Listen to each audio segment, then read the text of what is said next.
What happens when the person you trust the most becomes the one who hurts you the deepest? If you're just joining, make sure to watch part 1 so you don't miss how it all began. Let me know in the comments where you're watching from. I love seeing my viewers from all over the world. The birth of their daughter, Miracle, marked a new chapter in Chidinma's life. She was no longer just a woman in love, she was a mother, and that identity lit up her soul in ways she never imagined. David's voice, every time he called, now held a new warmth. "Give the phone to my princess," he would say, even though the newborn only cooed and drooled. Every night, Chidinma would place the phone beside Miracle's tiny ear and let David speak softly to her. "Daddy loves you, Miracle. You're my heartbeat, you and your mommy." The words never got old. 6 months after Miracle's birth, David returned to Nigeria. When he held his daughter for the first time, something shifted in Chidinma's heart. Seeing him rock the baby, kiss her head, and hum lullabies made her feel safe, seen, chosen.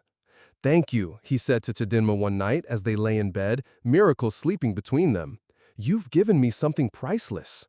"You gave me the same," she replied, her hand resting on his chest. Their family grew quickly. 2 years after Miracle, Chidinma gave birth to a baby boy. They named him Emmanuel. Then, barely a year later, came their third child, Daniel. A girl and 2 boys, all healthy, beautiful, and full of life. The house grew noisier. Laughter, cries, and baby steps echoed through the walls. Toys scattered across the floor became normal. Chidinma, though often exhausted, felt fulfilled. "I don't know how you do it," her friend Gozi said one afternoon, watching her juggle the toddler while feeding the newborn. "3 kids? On your own? You're strong, oh?" Chidinma smiled, brushing sweat from her brow. "David makes it easier. He supports us well. He may not be here every day, but he's present in every other way." David had doubled her allowance to $500,000 after the second baby, and he never missed a birthday or milestone. He sent gifts ahead of time, arranged delivery of diapers and formula, and booked private nurses during her recoveries. When her eldest started school, he paid for the best private nursery in town. "Only the best for my children," he told her on a call. "Don't ever settle." He called them every day, asked to see their report cards, and even helped with bedtime stories through video calls. The children knew his voice. They knew the rhythm of his love. Chidinma's friends often joked about her life. "Ah, this you're a broad husband, not jackpot," one said. "You don't stress, you just shine." She would laugh and nod. "I'm just grateful. God really blessed me." And in her heart, she believed it. They were a unit, even if half a world apart. One Sunday evening, as they sat in the compound under the mango tree, her mother sighed contentedly while watching the kids chase each other. "You're lucky, Chidinma," she said. "Some men disappear after one child. This one has never left you stranded." Chidinma looked around at her children, then down at her phone where David's last message blinked on the screen.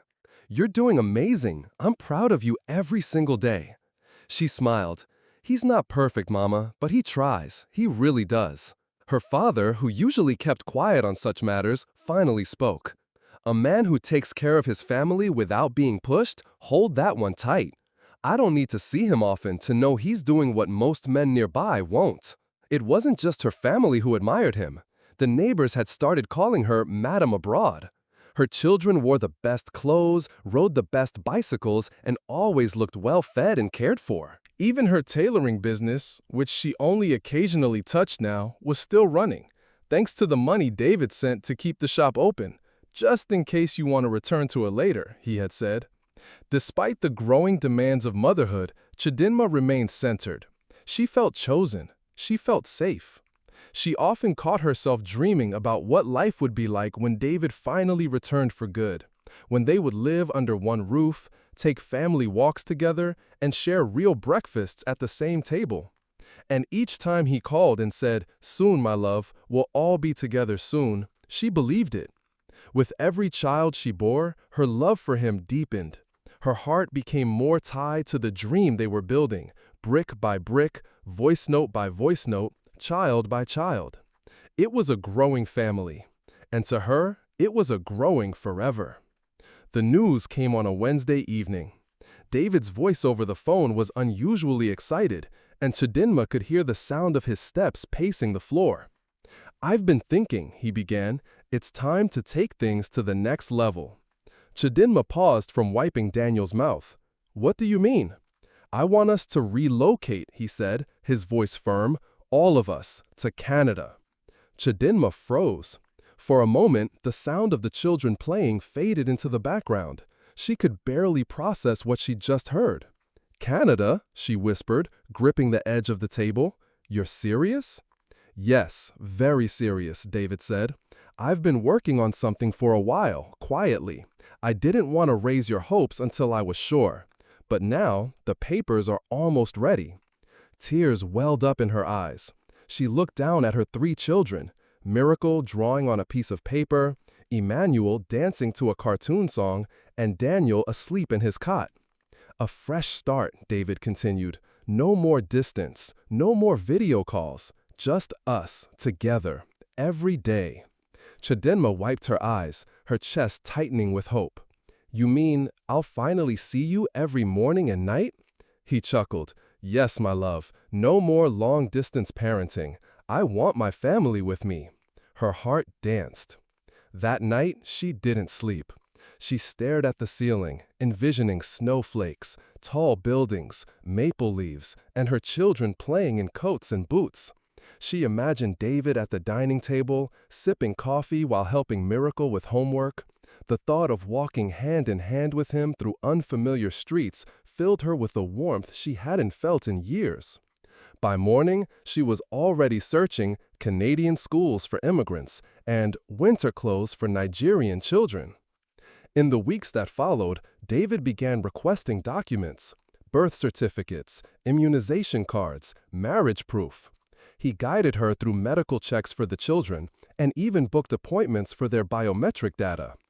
It's moving fast, he said one evening, faster than I expected. God's hand is in this. Chidinma's excitement knew no bounds. She told her parents. Her father nodded silently, pride in his eyes. Her mother hugged her tightly, whispering, Your reward has come, my daughter. You've waited patiently. She told Nosy, who screamed and hugged her. Canada? Chidinma, you've won-o! You're going international! The neighbors started treating her differently too. People stopped by to ask how she managed to hook a man who never abandoned her. Others brought clothes for the children, for the cold over there, they said. Chidinma's tailoring shop suddenly became busy again. Women asked her to make dresses they could wear to send-off parties, hoping she would host one before flying out. She started packing slowly, just essentials. She bought small suitcases for the kids and kept their favorite toys aside. Every night, she prayed with them. Say thank you, Jesus, for Daddy, she'd whisper, their hands locked. Say thank you, Jesus, for our new home in Canada. Miracle would giggle and say, Thank you, Jesus, I want to see snow. Chidinma would laugh, her eyes closed, heart bursting with joy. You will, my baby, soon. But then, one morning, David called with a different tone. Babe, he said slowly, we have a little delay. Her heart paused. What kind of delay? It's your papers, he said. The embassy says there's a minor issue with your visa processing. Nothing big. The kids' visas are ready, but yours might take another month. She sat down, the edge of the bed digging into her thighs. So, what does that mean? I'll have to travel with the kids first, he said. That way, I can register them in school, find a proper apartment, set up everything. Then I'll come back for you once your visa is out. 1 month, maybe 2 at most. Chidinma blinked fast, trying to swallow the lump in her throat. You want to take my children without me? David's voice remained calm. It's not permanent. You trust me, right? You know I'd never do anything to hurt you or them.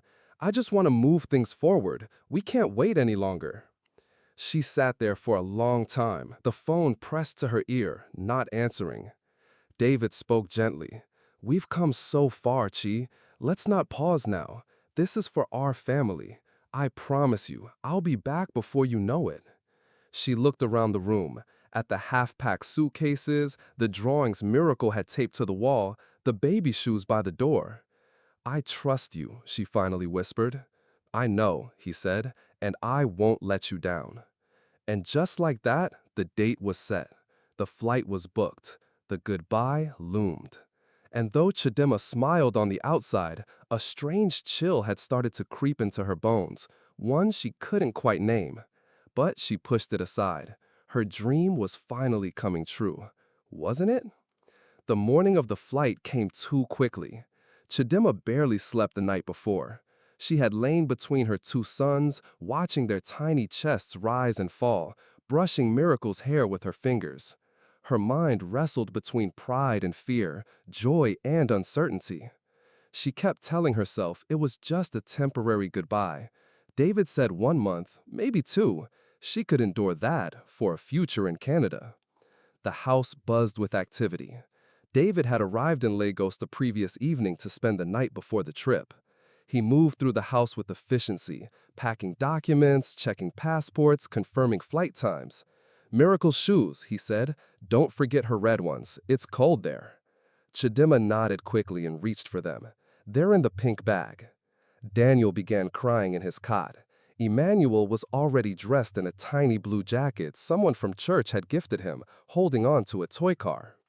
Chidima moved like a machine, mechanical, obedient, helpful. But inside, her heart was breaking.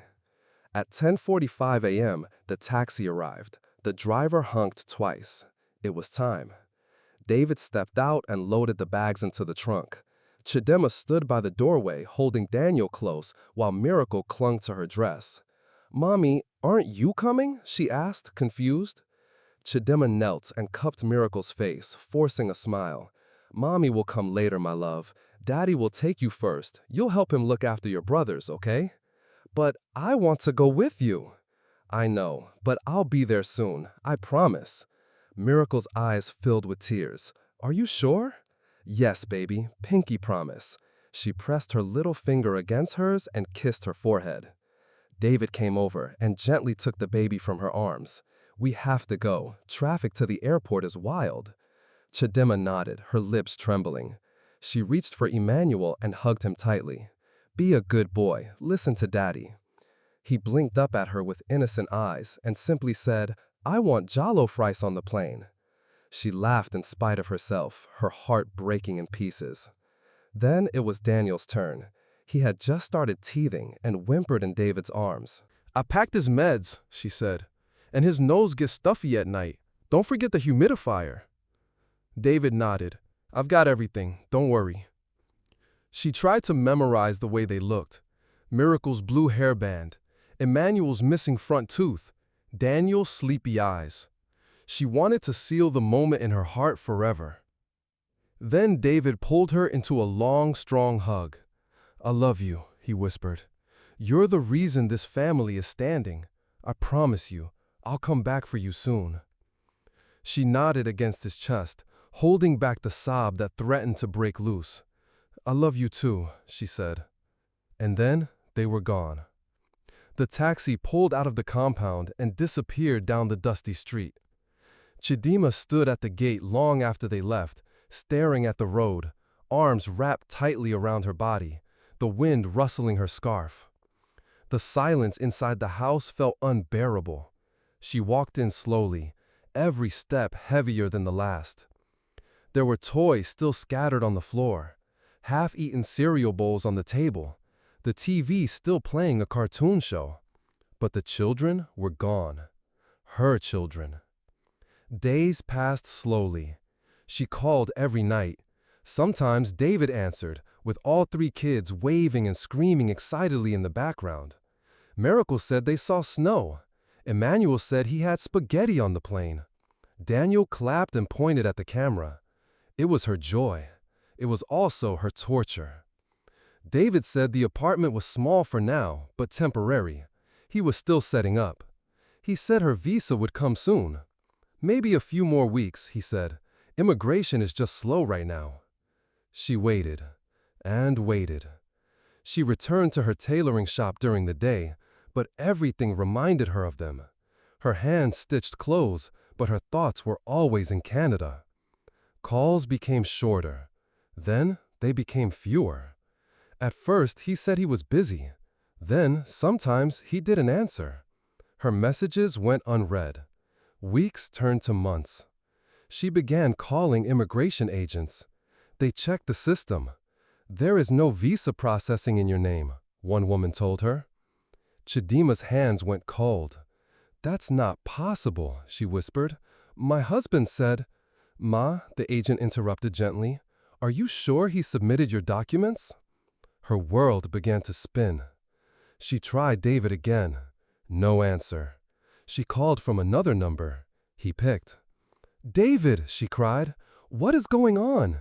They said there's no application, no record." He sighed heavily. "Chi, listen, things are complicated." "Complicated? Where are my children? Why haven't you called me back? What's happening?" "I can't talk now," he said quickly. "I'll explain later. Please stop calling like this." The line went dead. Chidima sank to the floor, her chest heaving, her breath short. Her hands trembled as she gripped the edge of the table. The room felt smaller, darker, quieter. Her babies were gone, and so was the man she gave her life to.